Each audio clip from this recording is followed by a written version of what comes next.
Okay, so this video is going to be focusing on the three main processes that take place in the kidney. And just a heads up, I'm not going to be talking about external factors that regulate the kidney, things like sympathetic or autoregulation. That's for the next video. I'm basically going to be talking about inbuilt mechanisms, the basic processes that happen in the kidney, what needs to be reabsorbed, what needs to be secreted, and the glomerular filtration. Okay. So just thought I'd give a brief overview of what's happening over here. So obviously we know that fluid enters the glomerulus through the afferent arterioles. If we just zoom in over here, afferent arteriole over here, enters the glomerulus, discharges its content into what is known as the Bowman space, then leaves through the efferent arteriole. The efferent arteriole forms a peritubular network which surrounds the nephron in cortical nephrons, but in juxtamedullary it forms what is known as the vasorector. Okay, but we'll get into that. I got into it in a different video. The fluid, the filtrate, which is known as the glomerular filtrate, then leaves into the proximal tubule, down the loop of Henle, distal convoluted tubule, and then into the collecting duct. Okay, very important to understand that the distal convoluted tubule this is not actually a true representation of the distal convoluted tubule. The distal convoluted tubule actually comes in between the efferent and afferent arterioles. It actually forms like a fork. They call it the fork of the arterioles. This is just for anatomical purposes, just to sort of make it a bit more simpler. But very important to understand, the distal is over here actually. Okay, and then the fluid goes into the collecting duct, which then merges with the renal papilla, then minor calyx, major calyx, renal pelvis, and then finally the ureter. Okay, and then there are many processes. The first one we spoke about already was glomerular filtration. The fluid that is in here, very important to understand that the glomerular filtration rate, which is about 125 milliliters per minute, so about 125 milliliters per minute, that is how much volume is entering the glomerular space every single minute. And what's extremely cool about this is that almost 99%, which is 124 milliliters out of that 125, is actually reabsorbed back out of the tubules. So only 1% of this, what comes out of the glomerulus, is actually excreted as urine. So that's quite cool. And that happens through a process called tubular reabsorption. It's being reabsorbed from where? From these renal tubules. So remember, whenever we talk about reabsorption, we're talking about moving out of the tubules into the interstitium and eventually into the capillaries that are surrounding the interstitium. When we talk about secretion, we're talking about the cells that lie in the various parts of the convoluted tubules and the loop of Henle. And those cells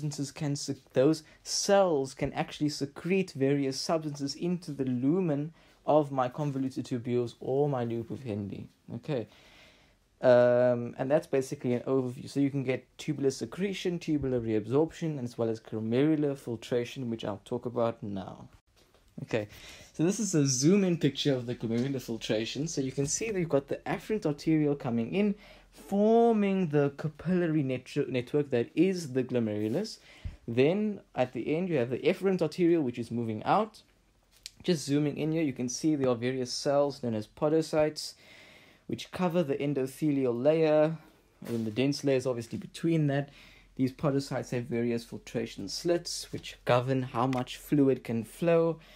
But essentially what determines flow is based on a pressure gradient. We've learned this before. What determines flow? Flow can only occur is if there is a net pressure gradient. Okay, so then the question becomes, what are the factors that are influencing the pressure? What are the various pressures that are acting on my glomerulus? And there are actually three main pressures. The first one is the hydrostatic pressure. Now, just to revise hydrostatic pressure, if you've got a vessel that is running like this, and you've got blood running in this vessel, the blood is going to be pushing out against the walls of this vessel, and that pressure is called hydrostatic pressure. Okay, and usually what happens is that the hydrostatic pressure forces fluid out of the the vessel like this, okay? And what usually happens is that this fluid is then drawn back by a type of pressure called osmotic pressure. So remember, in your bloodstream, you've got various proteins like albumin and so forth. Those molecules exert an osmotic force, which brings the fluid back into the vessel, okay? So those are the types of forces that we're going to be looking at when we're talking about the glomerulus, okay? So when we're talking about the hydrostatic forces, we're talking mainly about the hydrostatic force that exists inside the endothelial network, which is the glomerulus. So the fluid is inside the glomerulus, is going to be pushing, and it's actually going to exerting quite a powerful pressure. It's going to be about 55 millimeters of mercury, okay? And in fact, there is another hydrostatic pressure, and that is from the outside. Because remember, the fluid is leaving the endothelial layer and is entering what is known as the Bowman's space. But that's not actually a space, it's actually filled with fluid. And that fluid can also exert an hydrostatic pressure against the endothelial layer, just like the fluid exerted a pressure against the endothelial wall. The fluid that is outside of the endothelial wall can exert a pressure back into the endothelium, just because there are molecules that are moving around pushing against the various structures.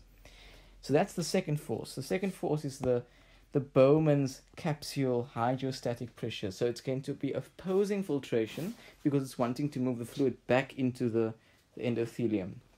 Right.